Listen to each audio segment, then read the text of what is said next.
అందరికీ నమస్కారం. మనం ఇప్పుడు మళ్ళీ వర్షాకాలం ఆల్రెడీ ఎర్లీగానే మనకు వర్షాలన్నీ స్టార్ట్ అయినాయి.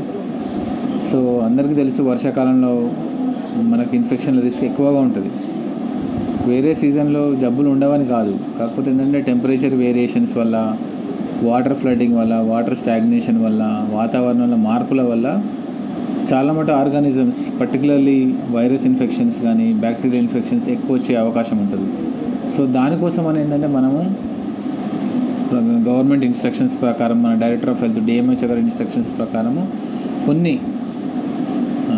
ప్రిపేర్డ్నెస్ యాక్టివిటీస్ అనేది మనం చేయడం జరిగింది. సో దీనిలో భాగంగా ఏంటంటే మెయిన్గా ఏంటంటే ఈ సీజన్లో మనకు వచ్చేటి bacterial infections like staphylococcal infections, streptococcal pneumonias అట్లా వచ్చే అవకాశం ఉంది. దాంతోపాటు రకరకాల వైరస్లు ఉండే కొన్ని వేల రకాల వైరస్లు మనకు ఉంటాయి. దీంట్లో మెయిన్గా ఇన్ఫెక్షన్స్ వచ్చేది ఏంటంటే రెస్పిరేటరీ సిన్సిషియల్ వైరస్ అనేది ఒకటి జలుబుకు కామన్ కారణం వచ్చే అవకాశం ఉంది. దీంతో పాటుగా ఏంటంటే వెక్టర్ బోర్న్ డిజీజ్ మనకు ఎక్కువ అవకాశం ఉంది.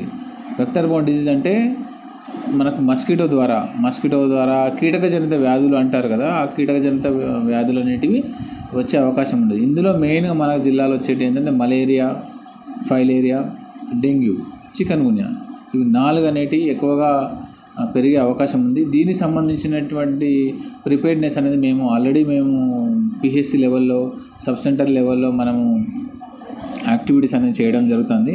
దీనికి సంబంధించి మన జగిత్యాల జిల్లా సంబంధించి ఏంటంటే ఒకటి ర్యాపిడ్ రెస్పాన్స్ టీమ్స్ అనేది పెట్టడం జరిగింది.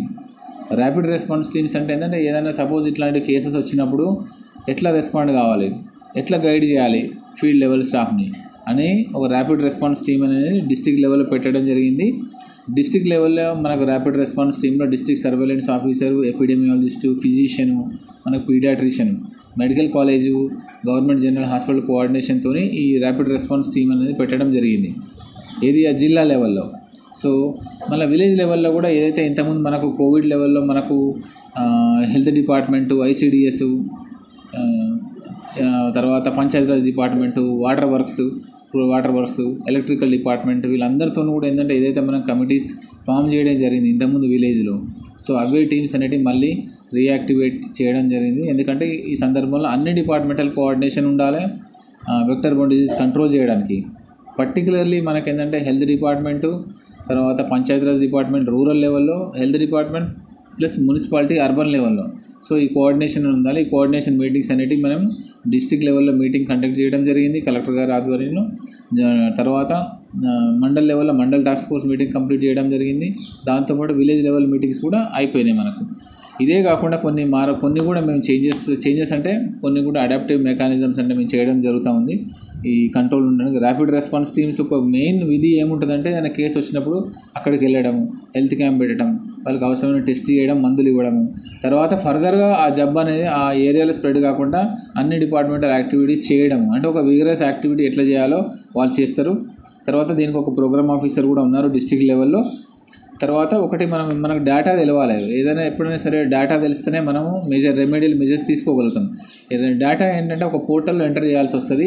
సబ్ సెంటర్ లెవెల్ నుంచి డిస్ట్రిక్ట్ లెవెల్ వరకు కూడా ఐహెచ్ఐపి portal, integrated health information platform, ఆ ప్లాట్ఫామ్లో డేటా అనేది ఎంటర్ చేస్తారు. ఎన్ని టెస్టులు అయినాయి, ఎన్ని మందులు, ఎన్ని పాజిటివ్స్ వచ్చినాయి, అందులో డెంగ్యూ ఎన్ని, మలేరియా ఎన్ని, తర్వాత చికెన్ గున్యా అని డేటా అంతా ఎంటర్ అవుతుంది. ఇలా S form, L form, P form అనేది ఉంటాయి. ఎస్ ఫామ్ అంటే సబ్ సెంటర్కి సంబంధించిన ఏఎన్ఎం ఎంటర్ చేస్తుంది. ఎల్ ఫామ్ అంటే ల్యాబ్ టెక్నీషియన్ ఎంటర్ చేస్తారు.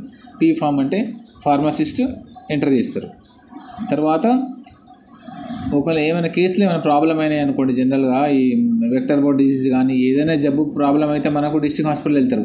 అక్కడికి వెళ్ళిన తర్వాత మనకు అక్కడ యాక్టివిటీస్ అన్నీ కోఆర్డినేట్ చేసేది రెసిడెంట్ మెడికల్ ఆఫీసర్, ఆర్ఎంఓ ఉంటారు. వాళ్ళ ఫోన్ నెంబర్స్ కూడా అన్ని స్టాఫ్